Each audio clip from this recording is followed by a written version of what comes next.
तो साल 2026 में एक YouTube चैनल शुरू करना कैसे किया जाए? चलिए, अगले 5 मिनट में हम डिकोडिंग वाईटी के एक बहुत ही मशहूर कोर्स के सबसे ज़रूरी सबक को समझते हैं। तो सवाल ये है कि ये सलाह आखिर आ कहां से रही है। देखिए, किसी भी सलाह को मानने से पहले ये जानना बहुत जरूरी है कि वो भरोसेमंद है भी या नहीं। बात हो रही है डिकोडिंग वाईटी की। सिर्फ 7 वीडियोस, और उन 7 वीडियोस से 1 महीने के अंदर चैनल मोनेटाइज हो गया और 2 महीने में 10,000 सब्सक्राइबर्स भी पार हो गए। मतलब ये सच में कमाल की बात है। लेकिन एक सवाल, एक डर जो लगभग हर किसी के मन में आता है, वो ये है कि भाई 2026 में YouTube पर जगह बची भी है? क्या यहाँ बहुत ज़्यादा भीड़ नहीं हो गई है? और सच कहें तो यही वो डर है जो ज़्यादातर लोगों को अपना चैनल शुरू करने से ही रोक देता है। तो इस डर का जवाब क्या है? एक नंबर पर गौर कीजिए, 2.5 अरब। ये YouTube पर हर महीने आने वाले एक्टिव यूजर्स की संख्या है। इसका सीधा सा मतलब ये है कि देखने वालों की संख्या लगातार बढ़ रही है, और जब देखने वाले बढ़ रहे हैं तो बनाने वालों के लिए मौके भी बढ़ रहे हैं। ये कोई छोटा सा तालाब नहीं है जो सूख रहा हो, ये एक महासागर है जो फैलता ही जा रहा है। तो चलिए, सबसे पहले इसी पर बात करते हैं। ये जो 2026 का मौका है, ये असल में है क्या? तो आखिर अभी एक चैनल शुरू करने के फायदे क्या-क्या हैं? देखिए, एक तो ये पैसिव इनकम का एक बहुत बढ़िया जरिया बन सकता है, पर उससे भी बड़ी बात यह है कि पता ही नहीं चलता और वीडियो एडिटिंग, डिजाइनिंग जैसे हाई वैल्यू स्किल्स सीखने को मिल जाते हैं।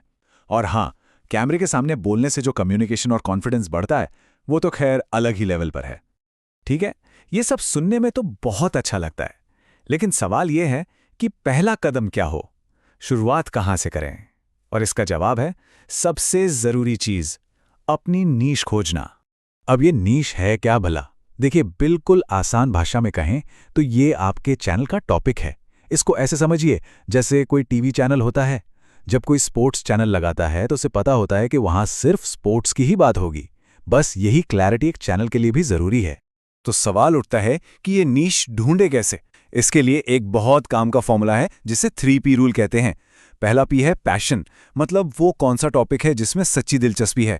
दूसरा पी है प्रोफिशिएंसी, मतलब किस चीज के बारे में ज्ञान या अनुभव है। और तीसरा पी है प्रॉफिट, यानी क्या उस टॉपिक में आगे बढ़ने और पैसे कमाने की गुंजाइश है। बस जहां ये तीनों चीजें मिल जाएं, समझ लीजिए वही है आपकी परफेक्ट नीश। चलिए, नीश तो तय हो गई। अब बात करते हैं उस चीज की जिसका नाम सुनते ही बहुत से लोग घबरा जाते हैं, लेकिन सच तो यह है कि ये आपका सबसे बड़ा दोस्त बन सकता है। जी हाँ, बात हो रही है YouTube एल्गोरिदम की। देखिए, एल्गोरिदम को बहुत जटिल समझने की जरूरत नहीं है। ये मोटे तौर पर 2 तरह के सिग्नल पर काम करता है। एक है व्यूअर सिग्नल्स। ये एल्गोरिदम को बताते हैं कि देखने वाले को क्या पसंद है, जैसे वो कौन से वीडियोस देख रहा है। और दूसरे हैं वीडियो सिग्नल्स। ये बताते हैं कि कोई वीडियो कैसा परफॉर्म कर रहा है, मतलब उस पर कितने क्लिक्स आ रहे हैं, लोग उसे कितनी देर देख रहे हैं। अब एक नए क्रिएटर को हजारों चीजों में उलझने की जरूरत नहीं है, बस 2 मेन सिग्नल्स को बेहतर बनाने पर फोकस करना है। और वो 2 सबसे जरूरी मैट्रिक्स कौन से हैं? पहला है क्लिक थ्रू रेट, यानी CTR। आसान भाषा में, कितने % लोगों ने आपका वीडियो देखकर उस पर क्लिक किया। और दूसरा है वॉच टाइम, यानी लोग वीडियो पर औसतन कितना समय बिता रहे हैं। अब सवाल है कि यही 2 क्यों जरूरी हैं? क्योंकि यही 2 चीजें YouTube को बताती हैं कि लोगों को ये वीडियो पसंद आ रहा है, और जब YouTube को ये पता चलता है तो वो उसे और ज्यादा लोगों को दिखाता है। ठीक है, बात तो समझ आ गई, लेकिन इन मैट्रिक्स को बेहतर बनाएं कैसे? इसका जवाब छिपा है वायरल वीडियो फॉर्मूला में। और ये फॉर्मूला सुनने में जितना बड़ा लगता है उतना है नहीं। इसके सिर्फ 3 हिस्से हैं, एक वायरल आइडिया, वायरल पैकेजिंग और एक वायरल इंट्रो। चलिए एक एक करके इन तीनों को समझते हैं। तो सबसे पहली चीज है एक वायरल आइडिया खोजना, और इसके लिए एक तरीका है जिसे आउटलायर मेथड कहते हैं, जो खास तौर पर नए क्रिएटर्स के लिए किसी गेम चेंजर से कम नहीं है।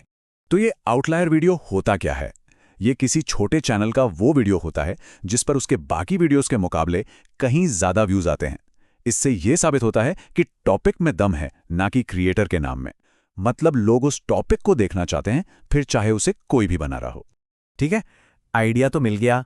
अब आता है दूसरा स्टेप, वायरल पैकेजिंग, यानी आपका टाइटल और थंबनेल। कह सकते हैं कि यही आपके वीडियो का फर्स्ट इंप्रेशन है।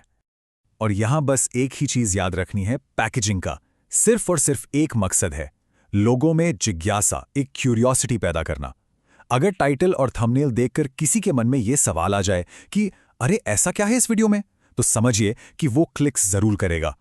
और अब आता है इस फॉर्मूले का आखिरी और शायद सबसे जरूरी हिस्सा, एक वायरल इंट्रो तैयार करना। यानी वीडियो के पहले 30 सेकंड। यही वो पल होते हैं जब कोई ये तय करता है कि उसे वीडियो आगे देखना है या नहीं। इसके लिए भी एक सिंपल सा 3 स्टेप फ्रेमवर्क है। सबसे पहले वीडियो देखने वाले का मकसद बताइए, फिर उस मकसद को पूरा करने में जो मुश्किल या रुकावट आती है उसका जिक्र कीजिए, और आखिर में अपने यूनिक सॉल्यूशन की एक छोटी सी झलक दिखाइए ताकि वो पूरा वीडियो देखने पर मजबूर हो जाए। तो इतनी सारी बातें जानने के बाद अब सवाल आता है एक्शन का। इस सारी थ्योरी को प्रैक्टिस में कैसे लाया जाए? देखिए, सबसे बड़ी रुकावट जो है वो है परफेक्शनिज्म। हम सब चाहते हैं कि पहला वीडियो एकदम परफेक्ट हो, और इसी चक्कर में कभी शुरुआत ही नहीं हो पाती। इसका एक बहुत ही आसान सा समाधान है, एक प्रैक्टिस चैनल। तो एक बिगिनर का वर्कफ्लो कैसा हो सकता है? पहले हफ्ते एक प्राइवेट प्रैक्टिस चैनल बनाइए जिसे आपके सिवा कोई नहीं देख सकता। दूसरे हफ्ते अपने पहले कुछ आइडियाज की स्क्रिप्ट तैयार कीजिए। तीसरे हफ्ते में उस कंटेंट को रिकॉर्ड और एडिट करके देखिए, और चौथे हफ्ते में बिना किसी भी तरह के प्रेशर के बस वीडियो पोस्ट करते जाइए और सीखते जाइए। तो इन सारी बातों के बाद चलिए एक सवाल पर आकर रुकते हैं। ऐसा कौन सा एक टॉपिक है जिसके बारे में अगले 1 साल तक बिना थके बात की जा सकती है? सोचिए, क्योंकि इसका जवाब ही आपकी YouTube जर्नी का पहला और सबसे मजबूत कदम होगा।